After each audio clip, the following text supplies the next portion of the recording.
Now it's time for Lefties Losing It, and we can't go too long on this program without some input from the ladies of The View. Here is some awful advice from Joy Behar. Not just awful, but full of lies. I would say to those Republicans out there who are sitting on the fence, just do it this one time. Do it this one time. Vote for the Democrat to save the country. Listen to Liz Cheney. When everything goes back to normal, then become a Republican again, like Alyssa will become, and probably Kamala. Oh, listen to Liz Cheney. That's their big sell. So Joy wants Republicans to not back Trump, not back their man in the most consequential election of their lifetime. And she promises that it'll all be back to normal after this, that they won't go on these unhinged attacks against future Republican candidates.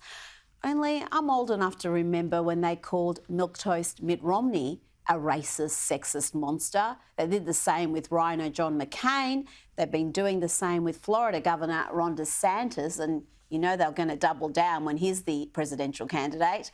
So thanks for the advice, Joy, but I reckon Republicans are not going to let unhinged far-left fried bats pick their candidates for them. As for listening to Liz Cheney, a reminder that Republicans dumped her, and comprehensively, as you can see there.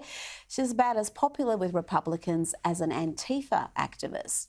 Now to a woman who may even be too crazy for The View, and that's saying something.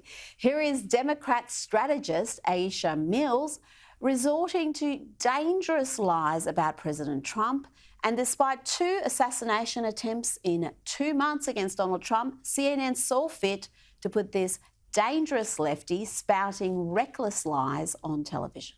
We have long known that Donald Trump has revered the Nazis. He has revered Hitler. He's read his book. He used to say he had it on his nightstand. So what now? Donald Trump reveres Hitler? He said he has Hitler's book on his nightstand. Trump has never said anything like that. He has, in fact, said he's never even read Hitler's book. And let's not forget, Trump is the most pro-Jewish, most pro-Israel president America has ever had. His own daughter is Jewish, as are several of his grandchildren. But let's go back to CNN and listen to this woman spew more unhinged lies, unchallenged. Donald Trump has had a very sinister philosophy, wanting to be a dictator, absolutely dividing people up based on who they are, based on factors about them that have to do with their race and their gender, etc. And when he uses language like this, I don't think that it's a Freudian slip. I think that the danger of a Donald Trump is that he would absolutely try to exterminate an entire group of people because he thinks that their genes are somehow different than his and faulty. And I say this with all the sternness that you hear in my voice. Exterminate a whole group of people. That was on CNN, folks. Lost for words.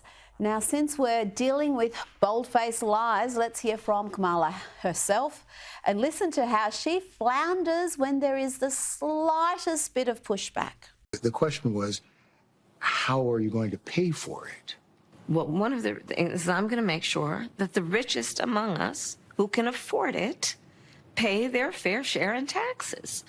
It is not right that teachers and nurses and firefighters are paying a higher tax rate than billionaires and the biggest corporations. And I plan on making that fair. Say what now? Teachers are paying higher tax rates than the super rich? Really? I know this type of simplistic class warfare speaks to the low information voters that the Democrats count on, but the reality is that the rich pay obviously a lot more tax. The top 1%, in fact, pay over 45% of all income tax. And the top 5% pay 65.6% of all income tax collected. That's from the 2021 IRS data, so I'm sure they know what they're talking about. Imagine how Kamala would go in a hostile interview. She can't even cope at her own rally when the teleprompter appears to malfunction momentarily. We got 32 days until the election.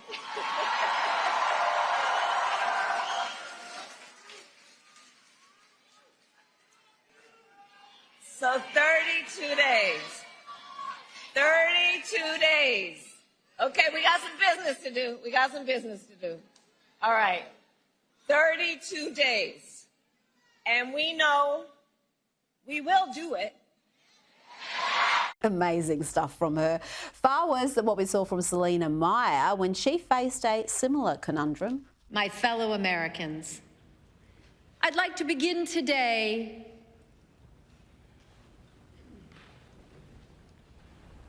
whatever we have in store cannot be known. But given time, it can be understood. The past was once the future. The future is, I should say, unknown. Now, the Veep, the real one, did go to the Call Her Daddy podcast, incredibly, where she faced idiotic softball questions, lots of misinformation about abortion. There wasn't much else there. But when she was asked about why she should be trusted, she had this to say. Why should we trust you? So I'll say this. Look, you can look at my career to know what I care about. Okay, let's do just that. Here is a little of Kamala Harris telling us what she's all about. You know, for far too long, the status quo thinking has been to believe that by putting more police on the street, you're going to have more safety. And that's just wrong. You're considered the most liberal United States senator. Somebody said that, and it actually was Mike Pence on the debate stage. But Yeah. Well, actually, the nonpartisan GovTrack has rated you as the most liberal senator. You supported the Green New Deal. You supported Medicare for all. And yeah, I am a radical. If they fail to act as President of the United States, I am prepared to get rid of the filibuster to pass a Green New Deal. I am supporting the Green New Deal. Raise your hand if your government plan would provide coverage for undocumented immigrants. The idea that we would have a president of the United States that vilifies immigrants, that wants to build what I call his vanity project, a multi-billion-dollar wall, which, by the way, will never get built. Because we have a president of the United States who has created a fiction about a crisis at the border around his vanity project called a wall. We don't need to build a wall. And by definition, just plain speak, basic English language definition, it is not an emergency. Is about a vanity project for this president. Right. That wall ain't gonna stop them. No. I think I understand now why someone went to the trouble of writing this book called The Achievements of Kamala Harris. Wait for it. In less time at Walmart.